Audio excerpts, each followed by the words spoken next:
and I can share this. Oh, so welcome. It's been a while, hasn't it, since we've done one of these. So thank you for being here. Specifically, this masterclass is going to be looking at this topic of conflict. So how do we support ourselves and others to think well during conflict? And what we're going to be covering today, it's funny, as I was preparing for this, I'm like, goodness, there's a lot in here. So I'm going to try not to rush through it, and I'll drop some things if I need to, and I'll send them to you in an email.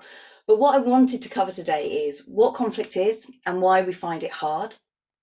And then I'm going to talk through three main conflict styles, because again, I think just a little bit of information about this is really useful. I'll look at how we keep thinking well during conflict, and then how our behaviour can often collude. So our behaviour can actually create the conditions that we don't want in another person, and what we might be able to do about that. And then I'll look at how I think, or how we think the thinking environment can support us best in this.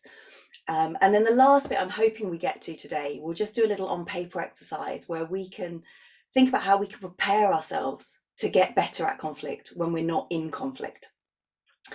So I'm aware most of you on here know me, but just in case you don't, I'm Sophie. I'm a Time to Think faculty member and teacher.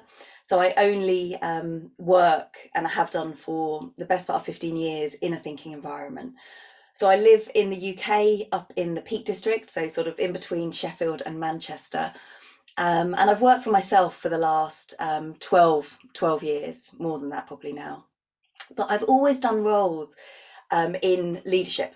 So straight out of university, I went into the Royal Navy, which is a whole nother topic for another time. But I worked then in the Prince's Trust, and my last kind of corporate role was as a strategy and operations manager in a large multinational wine company. And the sort of the thread that runs through all of those is I've always been fascinated in change and transformation, and what helps individuals change, and what helps groups change, and what helps organizations change. And I think that's why I found kind of my home in a thinking environment, because it's really about how do we create the conditions for people to think for themselves so that they can get the change and live the lives that they want. But just a little bit of context about me.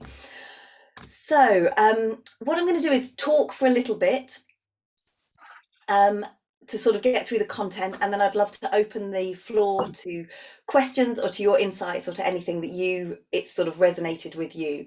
And just to make you aware, the whole thing will be recorded, so you don't have to capture sort of every word and everything. It's sort of, it will all be there as well.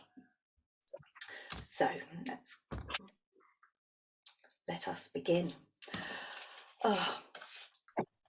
So what is conflict? Like, what is conflict, and why is it so hard?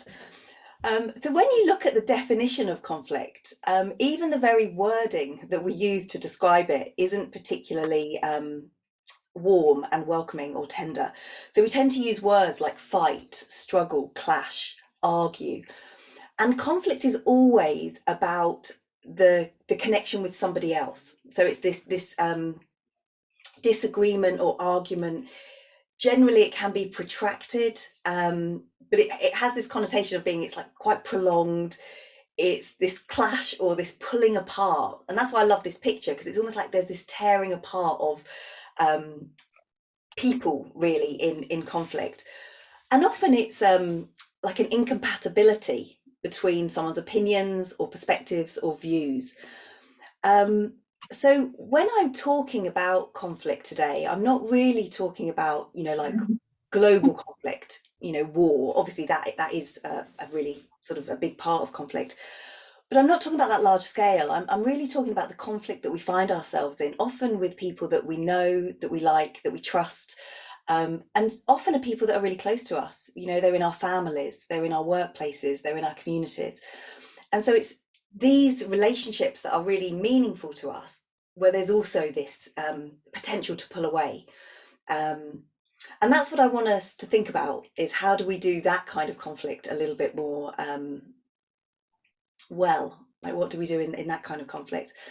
And I think all of those words, like the fight, the struggle, the clash, the pulling away, I think they miss something in the potential of conflict, and that potentially conflict leads to greater understanding and deeper connection and more creative solutions and a better understanding about what's important to somebody else. But we don't really ever talk about that. Um, and I think that's partly because we're never really taught how to do conflict well. And I'll talk about that in a minute. So, why we find conflict hard? I think there's two main reasons, and I'll go into both of them. So, the first reason is our bodies don't like conflict. So, our body's natural instinct is to avoid conflict. And the second reason is that we're rarely taught how to be in conflict well. So, I'll just talk briefly about both of those. But most people, most of the time, would rather avoid conflict than embrace it. And partly we are extremely sensitive beings. So we have got very highly attuned awareness of somebody else and what they're thinking and feeling, and that sort of perception that we have of somebody else. So we're very, very carefully attuned to other people. So we tune into these kind of subtle signals and cues that we're receiving from other people all of the time. And I think we view conflict as dangerous because generally it is, maybe not physically, which it might have been in the past, but it does feel dangerous emotionally and potentially reputationally and sometimes financially. So there is this sort of sense of danger or threat or lack of safety around conflict, which I think is really real and I think is really embedded into our kind of our DNA. In years and years gone past, like conflict was dangerous, like physically dangerous, and I think we still hold that sort of in our bodies. And because of this, we're always scanning. So we are always scanning for safety and for risk, but on a really subconscious level, and it's sort of just there in the background. But most of the time, if we do sense a little bit of danger or a bit of threat, our instinct would be just to ignore it or minimize it or walk away from it. And our body's got a really powerful built-in defense system, which reacts kind of immediately and unequivocally to any perception of threat. So deep within our brain stem, sits this wonderful thing called the amygdala. And what happens is that triggers, so as soon as a threat is perceived, that triggers to our sympathetic nervous system that there's a problem, there's a threat here. And that then just drives a series of physiological responses to that threat, which are all designed to help protect us from that perceived threat. So our heart rate increases, our digestion slows down, our breathing might become more shallow and also more rapid. Our higher thinking functions shut down. And what your body is doing is kind of bringing, almost, you can feel it, it's this contraction to the center to equip us to be ready to flee or to fight or to freeze. But you can almost feel it as a bringing in. We become more defensive in our body language. We get smaller, and I think it's really good to know, like, this response is intelligent, like it's clever, it's trying to keep us safe and trying to protect us. The problem is that this response system, which is subconscious and automatic, can get triggered really easily. And in a sense, our brain and our body don't really care whether the threat's real or not. It would just respond regardless. And then once your sort of high level thinking comes back on, we then decide what's real or true and threatening or not. But to our bodies and our brains, they will react first and then respond intelligently later. So that's the first thing. I think our body's natural defense system is working against us in conflict. And the second reason is we're rarely taught how to be in conflict well. The blueprint, so the foundations for how we are in conflict, is learned when we're children. So by seeing and hearing how the grown-ups around us or the community or the culture around us deal with conflict, that's kind of what we take in as being how to be in conflict. And so for some of you, you might have been taught, how to do that well, but for most people, it's not really discussed, it's not talked about, it's just something that gets internalized. And then because it gets internalized, we make assumptions about it.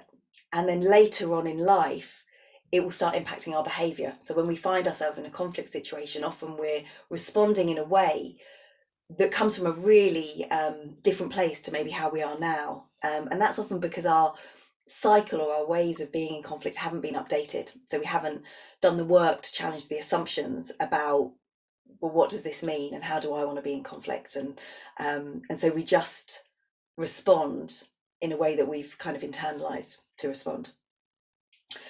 So the threats are different, when we're grown ups, but our bodies and brains don't really register them as being different. We'll still respond in that same way as we did when we were younger. So I'll just talk about if my computer will respond to me. Yeah. So I'll just talk about some different styles of conflict. And what I wanted to say before I go into these is, whilst each of these styles of conflict, they look and respond and feel very different as either the person who responds in this way or the recipient of this. But I think it's really interesting to know that all three of these, they're all trying to do the same thing. So they're all trying to protect us. So somebody might respond to conflict in a really aggressive way, and somebody else might withdraw and walk away, but both people are trying to protect themselves. Okay, so they're protective measures. And whilst I've kind of described them here as three styles, and I think we do tend to have a preference of style, so we do tend to gravitate towards one more than the other. They're not sort of fixed. They're very context and environmentally dependent. So you might find that in a workplace environment, you're very accommodating when there's conflict, and yet maybe in your personal life, you tend more towards withdrawing and ignoring something, or vice versa. You might find yourself really happy to withdraw at work, but much more assertive, much more aggressive in your style of conflict around your family or tensions. So again, it's any of these labels, I think, run the risk of feeling like it's one or the other. They're not binary. They're just ways of thinking about conflict. And as I was preparing for these, I was like, oh, well, I'm all of them. I'm like, goodness, I'm all of them. And I think there will be bits of all of them that you recognize. And I think, again, the reason I wanted to share these was because I think it's really valuable when we're in a conflict to sort of recognize our own style, and then maybe also recognize the style of the person or the people that we're with, and just knowing that, that's just a different style of way of being in conflict. So the first one is this sort of ignore, and it's almost like an impulse just to withdraw, walk away, become invisible, rather than face the conflict directly. And sometimes in conflict, this is a really appropriate response. Like sometimes conflict doesn't need us to engage with it. It just needs a bit of time, and it will blow over. And the best thing to do is actually just to sort of withdraw your energy from it, because it might just resolve. Things might just resolve on their own.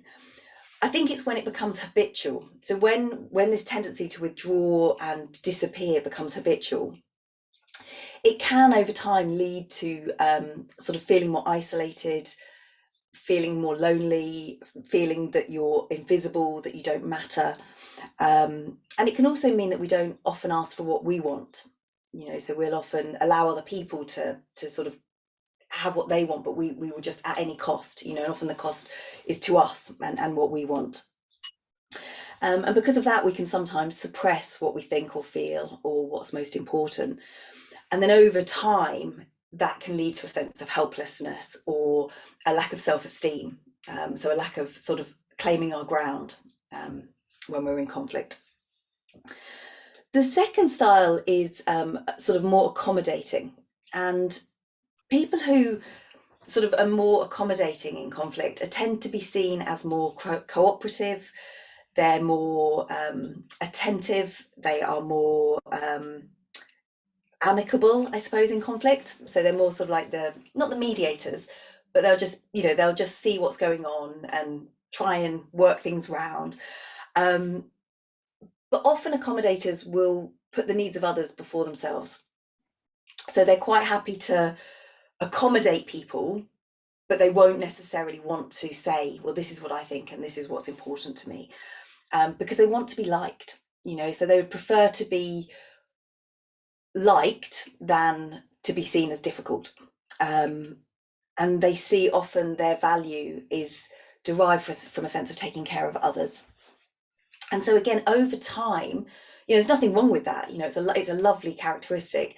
It's just when it's a style in conflict over time, that can sometimes again lead to this sort of sense where we're apologizing unnecessarily for things that aren't our fault, or maybe not having clarity of boundaries, so not being clear on what's okay and what's not okay, because we're always orientating off other people and what they think is okay or what's not okay.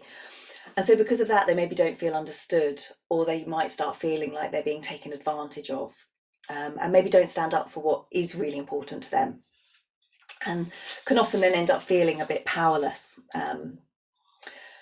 And then the third style is this kind of more aggressive style, which I always think, in conflict, this is the style that you're not going to miss this one, and I think we'll all have been in situations where, somebody's first instinct is to assert themselves. So they will push back, they'll assert themselves. They're generally up and ready for a debate, an argument, but they want to win. So there's this kind of element of like, I'm going to win and I'm going to persuade you and I really want you to think like me. Rarely will you get an apology from somebody who has a more sort of aggressive style. And often they see conflict as an opportunity to sort of assert their own view. So it's seen as an opportunity to get their perspective across and to get you to think like them or to do what they want to do. So sometimes people who have a more aggressive stance, they see it as an opportunity, it's a potential, like this is a good thing. And I always think with people who are more aggressive, and I can speak from my experience because I've been in this role at times, even when I'm in a conflict, I might back down, but I'll then have like a plan of how I'm going to win later. So I'll think of like, oh, well, actually, if I do this, this and this, or I'll kind of hold a ledger of what's right and what's wrong and how I feel aggrieved. And so I've got this, constant, like, something's unfair, something's been unfair and I'm gonna get right again. And I think it's really interesting when you look at when people are, because I think often aggression comes along with anger. We sense it as anger, but the root of anger is a sense of injustice. So often people will feel that something isn't fair. And so they'll often over time try to rebalance that to make things fair in their perception of what fair is. And I did just want to make a slight linguistic difference between aggression and assertiveness, because I think sometimes they get confused. So we can be in conflict and we can be really assertive, so we can be assertive and we can really be clear about our rights and our needs and what we want. And we can also be really considerate of other people's feelings and their rights and what they want and what they need. And that's the main difference. So when you're assertive, you assert your views with a view to what other people need and want. Whereas when you're aggressive, it means you do whatever is in your own best interest, almost regardless of what other people need or want. So you're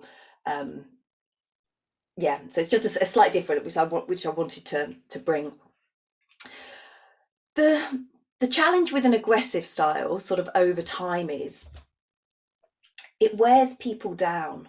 So the people that are around people who have quite an aggressive style of conflict generally end up more passive. So people tend to walk on eggshells if they're with somebody who they perceive as a little bit aggressive. People don't share with them what they think or feel, and so people who are more aggressive in their stance tend to think they have more agreement and support from people than they really do, because people aren't honest with them. And so people just tend to withdraw over time, and so it can be quite an isolated place to be. So we find conflict hard because it is, it is hard, and we're rarely taught how to do it well. And I think moving towards conflict, so being like where we are now, is almost counterintuitive, every bit of our being. I just need someone to mute. Zara, is that you? Could you just mute, please? Yes, I am on mute, I think. No, you're not. Thank you.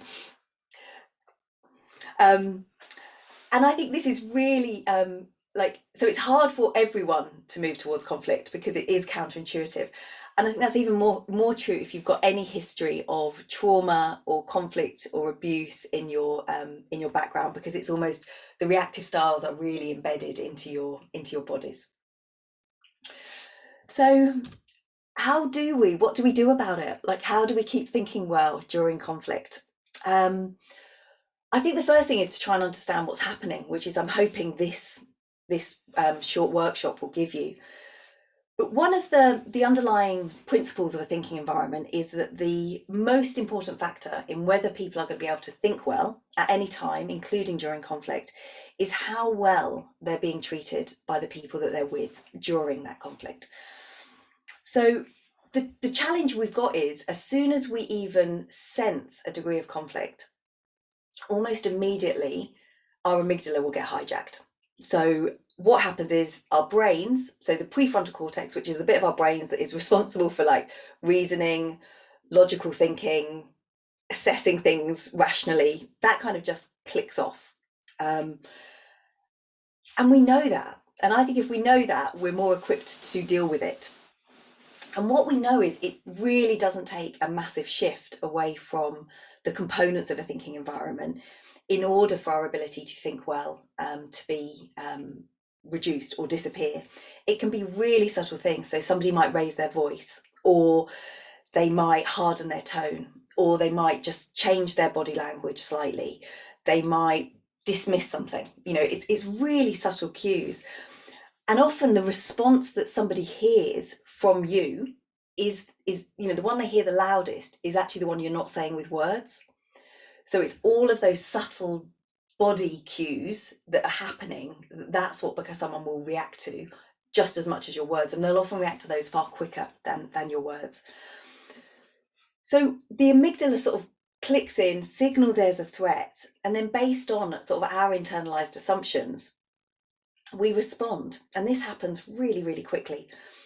And what happens in that response is we become much more hyper-focused on the negative. So as soon as we've got this threat, a little bit of adrenaline in our system, a sense of stress, which is what it sort of comes into, generally is felt as, we become much more tunnel visioned. So we become more black and white in our thinking. We become more binary. Things become right or wrong. We can't discern nuance. And our feelings get really heightened. So, and because of that, it's much harder for us to listen. So it's much harder in all of this for us to listen, to pay attention, to not interrupt each other, to be at ease. So all the things we know help go almost instantly. And so in order to think well again, the amygdala has got to stop generating these threat responses, which are basically just telling us to avoid this situation. Like, just it's sending out these signals like avoid, avoid, avoid. And we need to stop that so people can stay connected, or we can stay connected at the same time.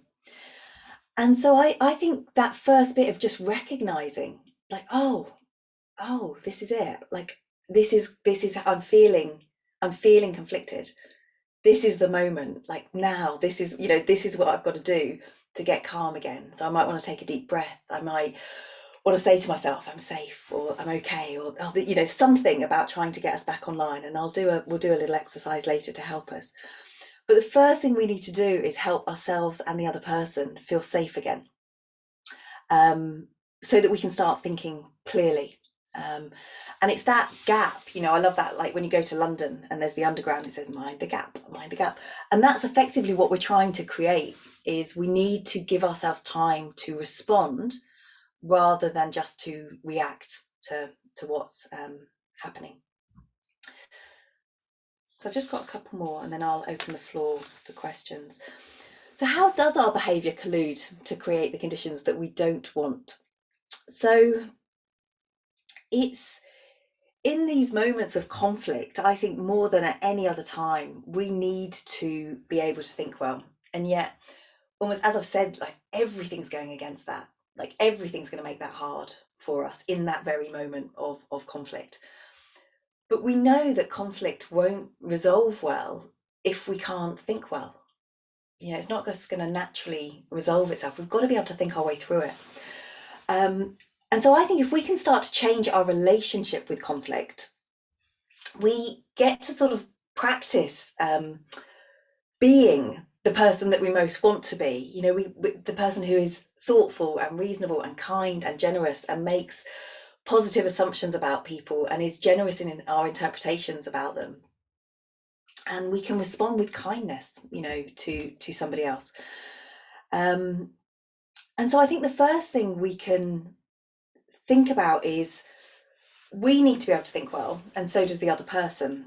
And so how can we think in a way, and how can we speak in a way, and how can we express ourselves in a way that is most likely to not elicit one of these kind of withdrawal or ignoring or aggressive? How can we do that? Because if one person in a conflict can maintain a thinking environment, the conditions will change for everybody. So the dynamic will change. And so I think often we go into conflict thinking, well, it's not going to work because that person isn't going to change, or they're not listening to me, or it's too hard, you know. And I think actually, I think we sometimes underestimate just the amount of impact we can have if we are calm, if we are bringing a different feeling tone to the interaction. And I think to enable that, we've got to sort of start or get rid of the assumption that when there's a conflict that something or someone is wrong. You know, something or someone is wrong and something is bad.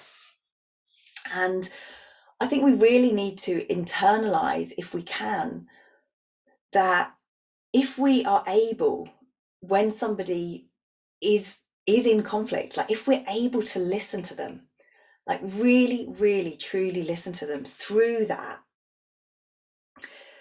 there might be something to learn, and there might be something to be understood, and there might be something that is magical in there that we haven't yet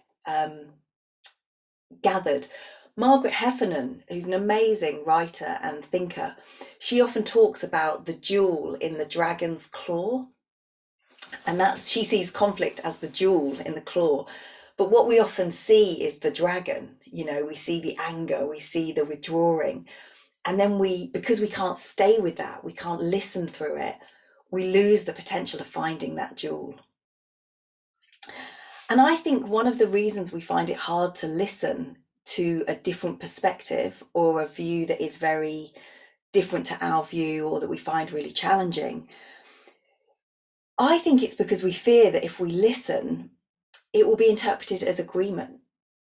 So we think if we listen, someone will think we're agreeing with them. And I think if we can just sort of get into our heads that just acknowledging somebody's perspective, so acknowledging it, giving it space, allowing them to think, to feel, to say what they need to say, from their perspective and from their view, it doesn't equal agreement.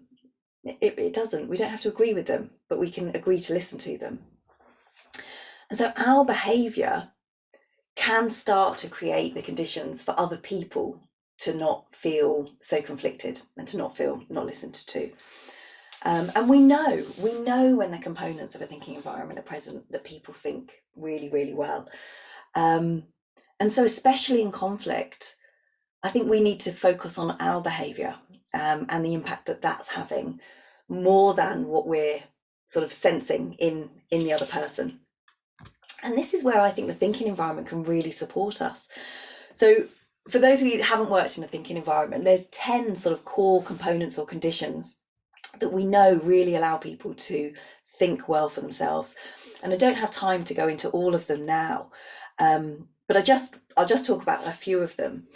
But generally, when you find yourself in conflict, a couple of things happen. You know, you might get angry, and then you stop thinking, and then you say or do something that angers somebody else, and then they stop thinking, or someone does something and you feel frightened, and so you stop thinking, and then your response frightens somebody or angers somebody, and then they withdraw or you withdraw, and so we get these kind of interlocking ways of being in conflict that just don't help. You know, they don't help, but they're natural, but they don't help. But what I think is, if we can break that cycle, so if we can stay connected to the other person by listening, by paying attention, by allowing them to feel whatever they feel, we're much more likely to get to a good outcome much more quickly. So looking at attention, you know, we can really listen. You know, we can commit to listening to somebody else without interruption and getting interested in where they're going and what's important to them, and you know, just hearing them. And there is something magical about being heard when it's hard. You know, somebody being able to listen to you or listen to me when I am scared, when I'm angry, when I'm frightened, and to be able to give voice to that. You know, what we're really allowing somebody is to hear themselves, just as much as we're hearing them, but they get to hear themselves.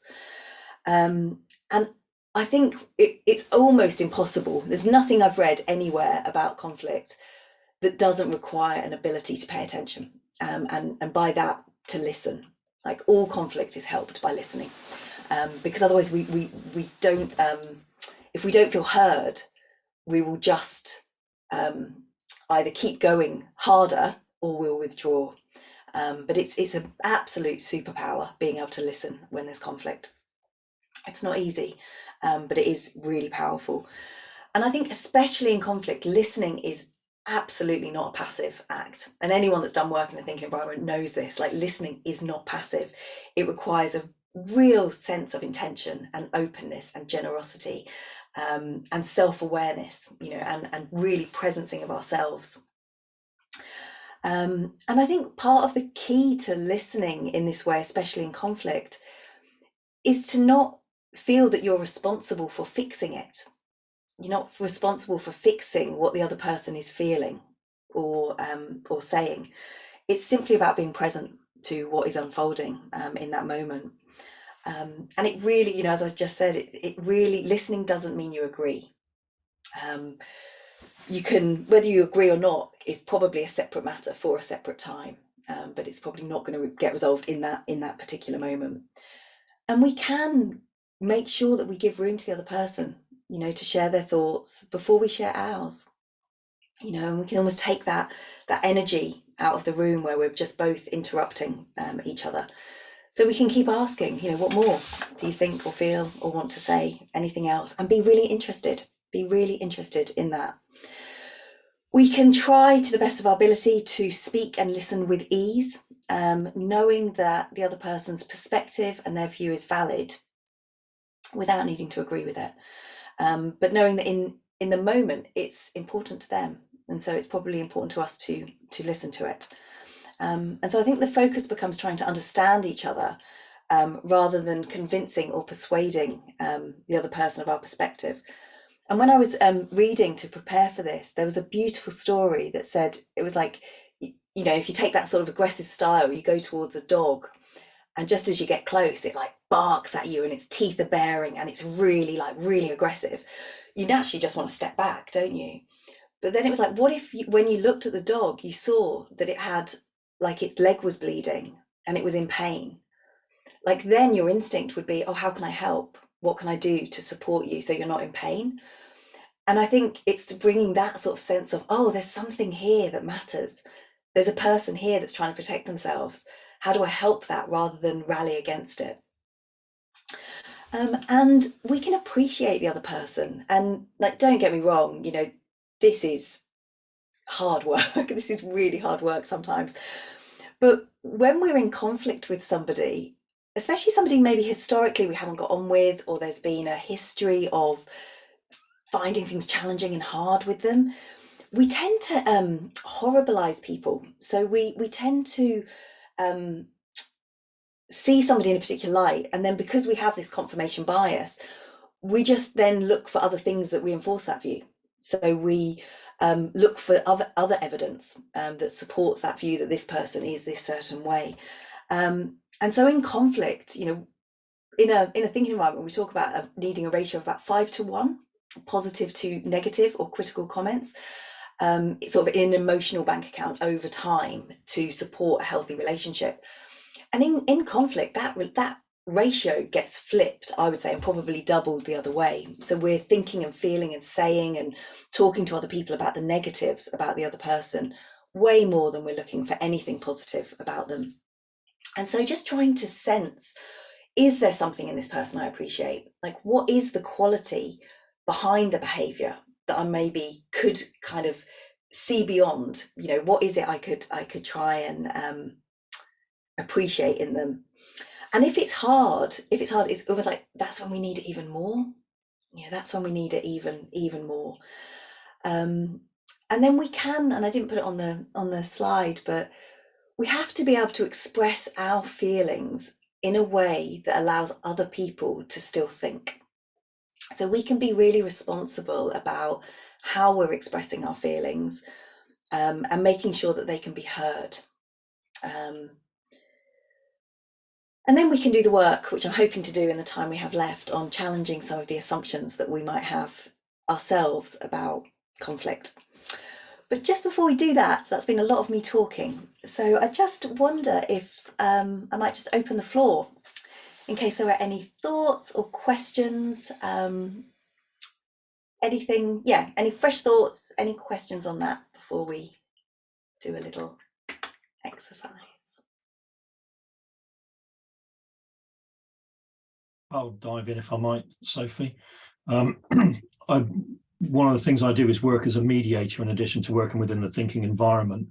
And I would say that my practice as a mediator has become better since becoming more of a thinking environment myself. And I think almost all of the things, so things like encouragement, ceasing competition, creating an environment that says that you matter, all of these things work really, really well. And I think an awful lot of what I do as a mediator is often about making people more equal. You're often organizing the balance of power differently because maybe it's a manager and a member of staff and things. And so I think something about not exactly enforcing, but being really clear about equality and what that means in this conversation can be really, really powerful. So I just thought I'd add that as someone not necessarily 1-to-1, but perhaps 1-to-2, organising people in conflict as a different perspective for you. Thanks, John. Thank you. Nicola.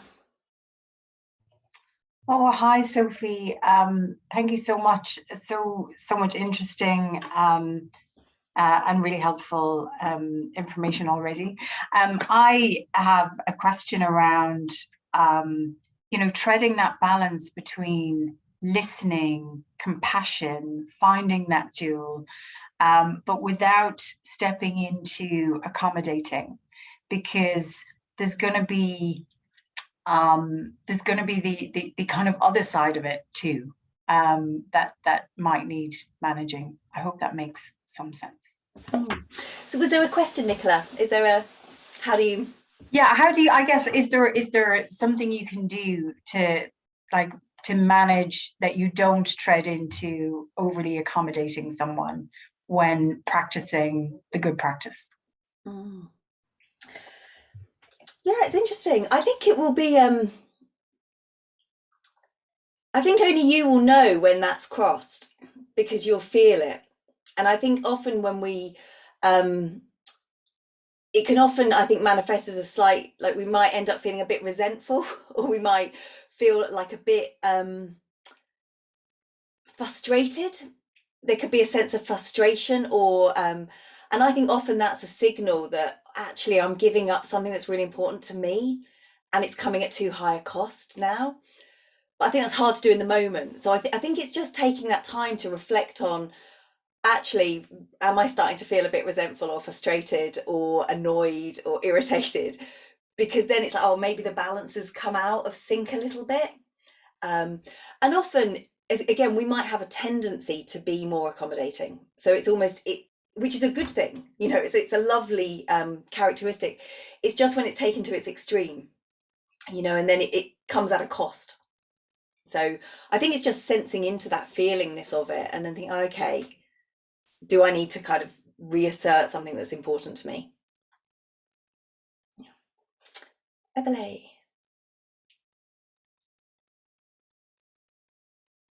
Thank you, Sophie. Thank you so much. So this is really informative.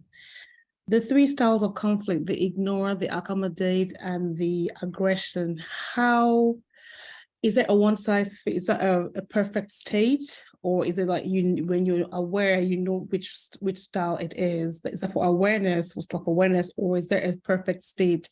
Should it be like I have to ignore all the time, or should it be like I have to be aggressive sometimes, or should it be like I have to accommodate? Because it happens with, especially with my personal conflict with spousal relationship, where sometimes you accommodate, then when there's a trigger, then you become aggressive. Is there a point where you can control the amygdala? Because when you trigger it, it goes from 0 to 100 because you've been accommodating, then you just explode. I don't know.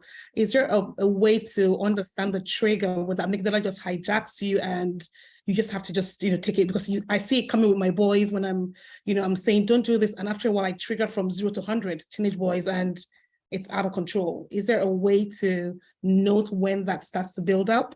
Or is it a one size fits all where I have to just be accommodating? I don't know. Can you share more light on that? Yes, I mean, they're definitely not a one size fits all. So I think we're all of them all the time in different places. So I think I see myself in each of those. So I don't, and I think it's fluid. So I think it will depend on the relationship and on the what I wanted to share, and I don't know if we'll have time. I'm going to share with you a prevention sequence. So a sequence of questions that you can do when you're not in conflict to start thinking about, well, how am I? And how do I want to be in conflict? And what are the assumptions I've made?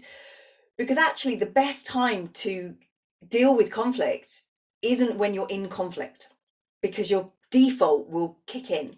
It's much better to think about, well, how do I want to be in conflict when I'm not in it? And so if we don't get a chance to do it all today, I'll share the questions with you all so you can take the time.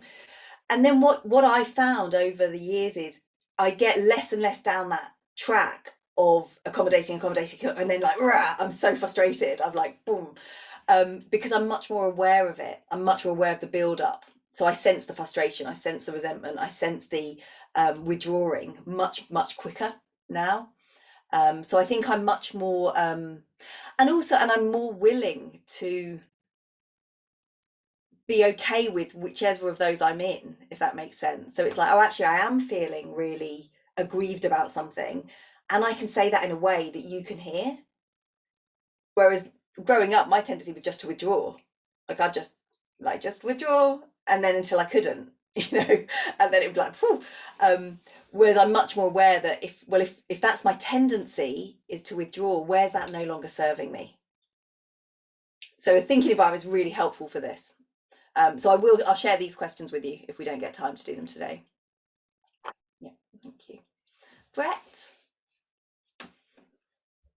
Thanks for the information so far, Sophie.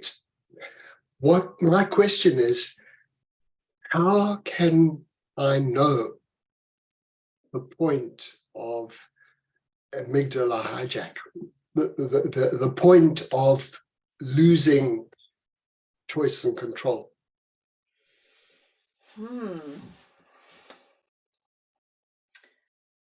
You sense it in your body first, I would say, Brett.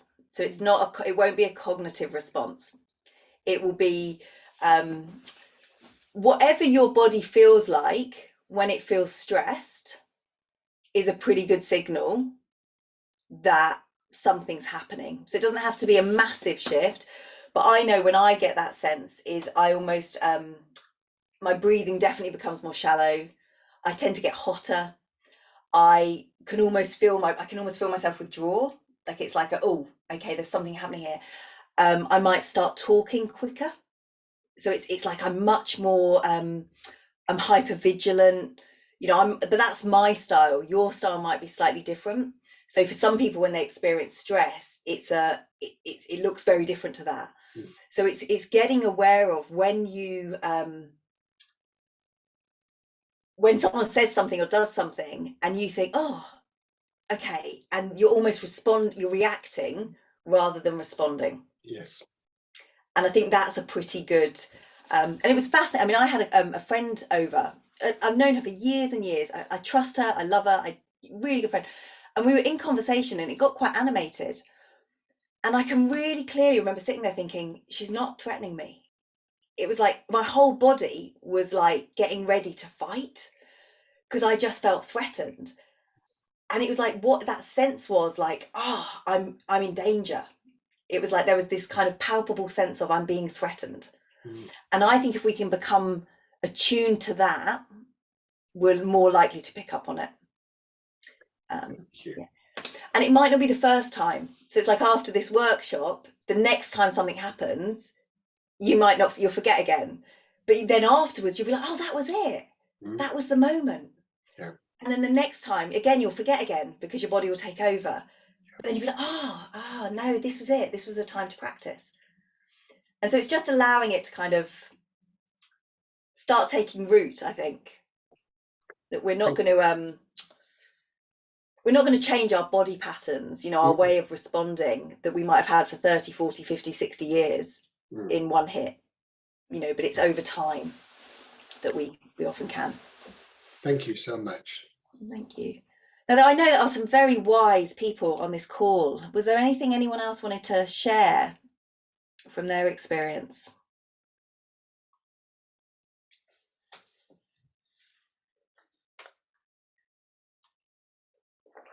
Is that you, Andrew? Are you coming in?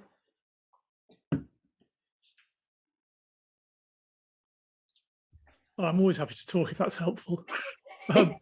One thing that I found from my experience is that the thing that's helped me most prepare for dealing with conflict and other stressful situations in advance is having a regular practice of meditation. Because one of the things that works with meditation is we're training ourselves to calm the amygdala. And so we're taking some control as a matter of habit of breaking the amygdala sort of dominance a bit. And I find I get less stressed less easily since I've been meditating on a regular basis for a number of years, but it's quite a long-term game. I agree, Andrew. So I don't think I'm going to have time to go through all of them. I'm just going to talk you through the prevention sequence and then I'll send it to you in an email with the recording. And I would really encourage you to do it. It's been so helpful to me. But I think I said in response to Nicola, like the best time, in fact, I think the only time to really, really prepare well for conflict is when we're not in conflict. It's when we're calm, when we're feeling well resourced, when we are feeling safe. Like that's the best time for us to think about conflict. So if we can take the time to think about, well, what is our habitual response when we're in a conflict situation? So when we feel threatened, what do we do generally? We're far more likely to be able to respond well when that situation then happens. So the prevention sequence, I've been doing this now twice a year for about 5 years. So I get to teach it. And so it's they say you teach what you most need to learn. And it has had such a profound impact on how I am in conflict now. And you can do it on paper. So you don't need to have a thinking partner. It's ideal if you do, but you really don't. You can do this on paper on your own. And you just think about the questions and then you journal them. So I'll just talk you through, maybe no, we haven't got time. But the first question is like, how are you in conflict? Like, how are you? And you can be honest, because again, you don't need to share it with anyone. You know, how are you in conflict? And then we ask, and how would you like to be? How would you like to be in conflict? And then it's, you know, what are you assuming that is stopping you from being that way when you're in conflict? And what else? And then we look for a credible alternative, you know. So we end up with our own sort of carefully crafted little incisive questions, so a question that gets right to the heart of the matter. I think when I first did this, my question was something like, if I knew I was safe, how would I be kind and generous in conflict? It was something like that. If I knew I was safe, because that was my main assumption, was that actually I didn't feel safe. But I'll send you these as a sequence so you can go through them in your own time, and I'd really encourage you to, but not as a one-off. So do it now, and then do it again in 4 months or 6 months, or if you have a conflict situation or there's something that's challenging you, choose that specific situation. So you've got an argument with somebody at work, and instead of making it a generalized question, so how am I in conflict? How am I in conflict with Bob at the moment? How do I want to be in conflict with Bob? Like, how do I want to be in this conflict? And just see what kind of comes up. And it's really, really helpful. But I wish I'd had time to do it. I knew I was going to go over today. And something a teacher, a really wonderful teacher, told me years ago, when she was describing conflict, and she said an opinion is a story that's been robbed of its narrative.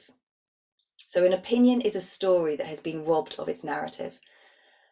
And I think if we can be a thinking environment for people in conflict, what we get to hear is the narrative. We get to understand what is most important to somebody. We get to get beneath what we're hearing. And to me, that is such a gift, such a jewel.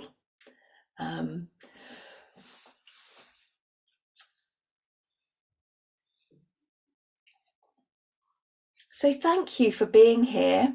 I'll send you the recording and that sequence of questions. I won't do it today, it'll probably be on Monday. But just before we leave, I thought it'd be lovely if you could maybe just in chat, because of the size of the group, maybe just share what's been most helpful or what's been most useful today, or something that you have appreciated in the space. But yeah, what's been most useful? And I will hang around until 2:45 if people have got questions that they wanted to ask, maybe in a smaller group.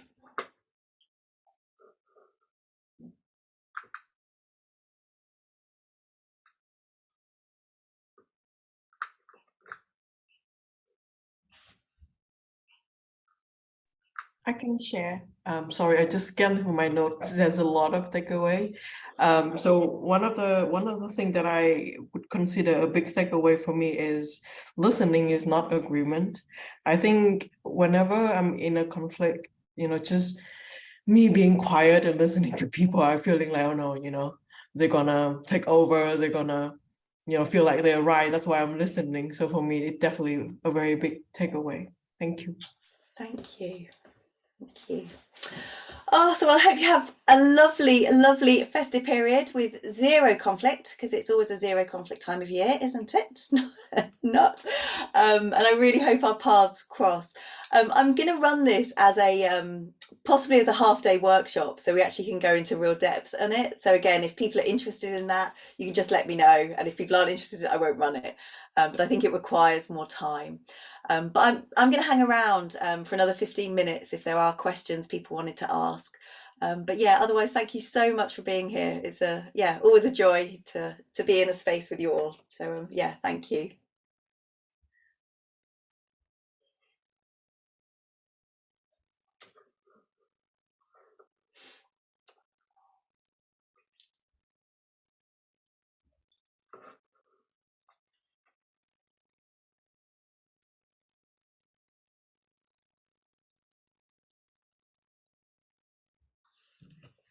I'm just reading all this fantastic chat, Sophie. I have to read it at the end. I can't do both. Yeah, no. The good thing with the chat is it saves it. So absolutely, yeah. I've just done save my chat as well, but I just really want to look. Yeah. Really exciting. Oh, Thank you, Sophie. And thank you, everyone. Thank you. Wonderful holiday. Bye. Bye. I always think Brilliant. that this bit is like the lock-in. We're like the we're not leaving. Thank you so. Thank you, Kiasi.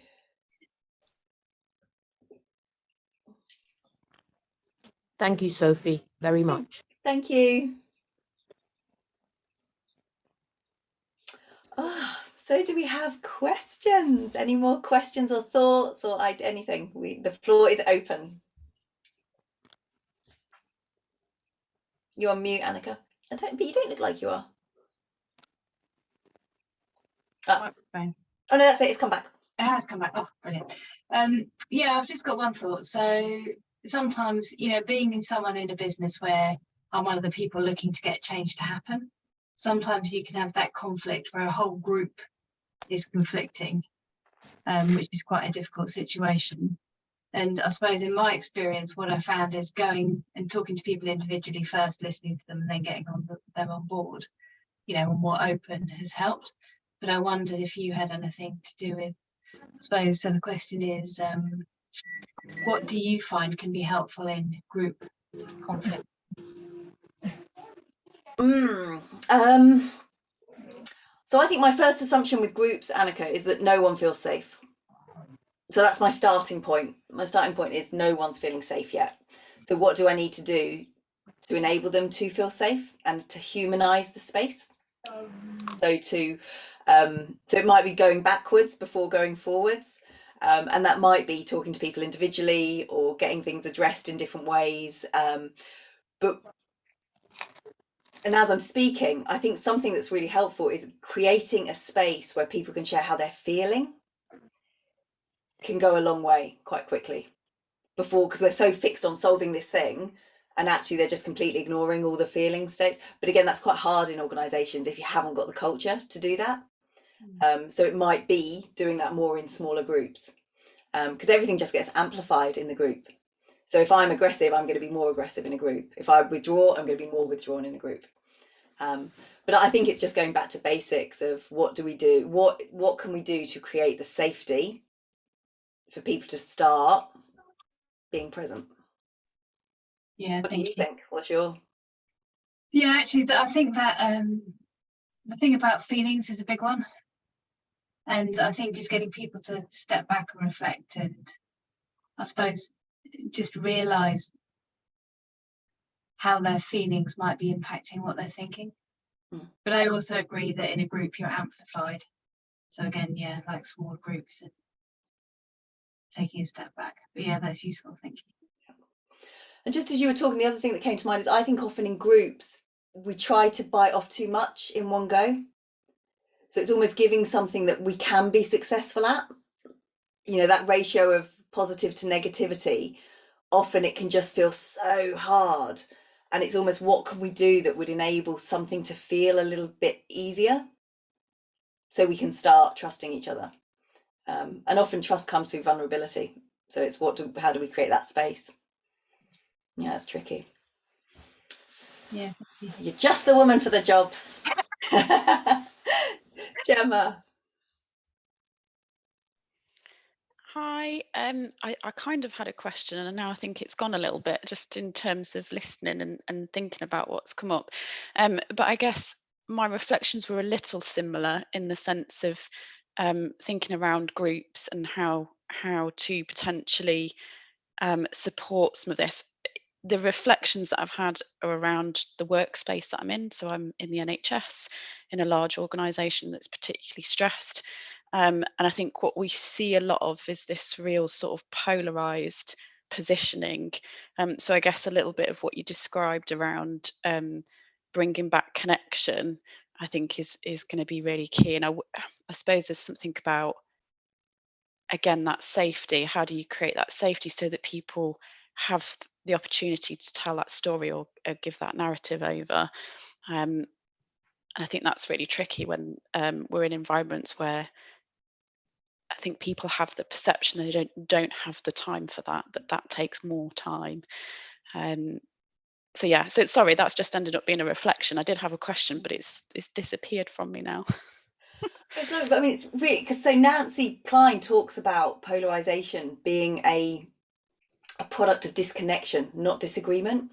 So we can disagree with each other and still stay really connected and stay sort of in the ring. It's when we disconnect from each other that we start dehumanizing each other and we other each other, and it just gets escalated, and then it's really hard to get back.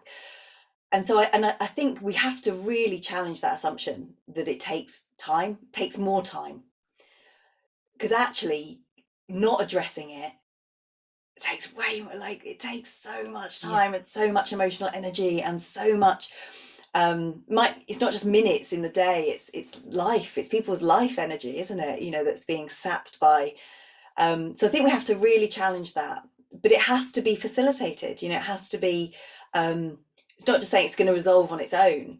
It's like actually it needs to be addressed, it needs to be addressed well, you know, and I think that's where people like us can come in and say actually there is conflict and we're not going to ignore it and we're not going to, you know, be in denial about it, and here's some ways we might want to look at it, because actually it's taking up a huge amount of time. So yeah, I think it's whatever we can do to keep people in the ring, you know, to keep themselves being human, to know that the other person is another person just like them with needs and wants, and we all want the same, we're just going about it in really different ways. But that can be hard, you know, especially when people are really entrenched. So it's not easy, Gemma. I mean, the NHS, it's people are exhausted. You know, it's almost all of the conditions that are, if you had to say what are the best conditions to create a really hard environment to not have got, it's like you'd be like, oh, it's probably the NHS, isn't it? It's so hard, but I think you can be an island of sanity. You can be a place where people are listened to, you can be that person where people feel heard, and to not underestimate that, like that will have a ripple effect, you know, and it might take time, but actually it works. So yeah, I think just have to influence where you can. Yeah. Thank you. Susanna. I'm not sure whether I can call this conflict, but I have a situation where someone just keeps throwing questions at me one after the other. It's a habitual pattern. And I did the last time, I said, oh, just I'm going to take some time to answer your question. But it was in the presence of others and it didn't feel very good, you know, like I didn't. So I don't know how do I deal with that, with the thinking environment? When people it's not about me listening. They're not listening, they're just firing away questions. Yeah, so goodness. I'd just listen to all their questions, Susanna. Just ask them, have you got any more?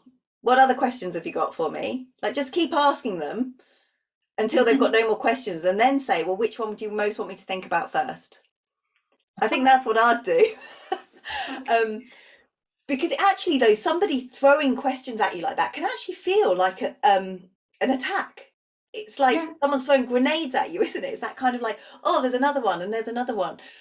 And so it's just maybe reframing that their questions are a way of them trying to connect with you or trying to make meaning or trying to make sense. So maybe that's just their style of thinking. And then it's like, oh, okay, well, maybe I don't have to respond to them. You know, for me, I'd be like, if I knew I didn't have to respond to their questions, how could I still be present for them and still listen to them? Yeah, I guess for me, you know, the minute I hear a question, there's the amygdala hijack because it's a usual pattern. And here they go again, you know. And so I think I'll try this, you know, just what else have you got for me? I know it will sound a bit patronizing and they may be taken aback, but I have to do it in a way that makes sense, I think. Thank you. Yeah, and the only other thing that came to mind, Stan, is so I find it really hard to retain oral information. So if somebody gives me oral instructions, I might as well not bother because my brain doesn't compute that way. So I have to have it written down. And so sometimes just saying to somebody, you might maybe not in that moment, but just say, actually, I find it really hard to respond to multiple questions. Like it's just almost like my brain tries to answer the first one and then I can't listen. I just wonder if you wouldn't mind capturing all of them. Like if we could somehow between us capture all of it, and then I can come back to you. So almost placing it from a position of actually, this is what I need to be able to help. I know, like when I worked in corporate, in the end, like my line manager, he just gave up. He just used to email me because he'd like say all these things. I want you to do this and this and this and this, and it was like this barrage of stuff. And I'm like, I switched off at the first one because I was getting into like, oh, I'm going to fix that. Yeah. Thank you. Yeah. Thank you. I think it's easier in a work setting. It's in an extended family setting, so it makes it quite tough. Thank you. I'll try this. Thank you, Nicola. It's actually related to what Susanna has just shared. I'm in a kind of recurring situation at the moment, and we're trying to work with each other because we're both kind of feeling that sense of not feeling safe, and then we're kind of perpetuating a really unhelpful cycle every time we meet. I guess there's a question or maybe some feedback in terms of I find that my brain scrambles when this person needs something from me in a team setting. So in a team, it's like I'm putting something on you in front of all these people, and then I go into fight, flight, or freeze, and I am not able to respond. My ability to take in and retain information is really hard. So I've given feedback to the individual to say, I don't want you to stop speaking up. I really don't. But I need you to do it a bit differently so I can hear you and I can respond like, in the way that you need me to. So that was getting to that point to have that discussion has been a while, but we're working through it. But also the listening.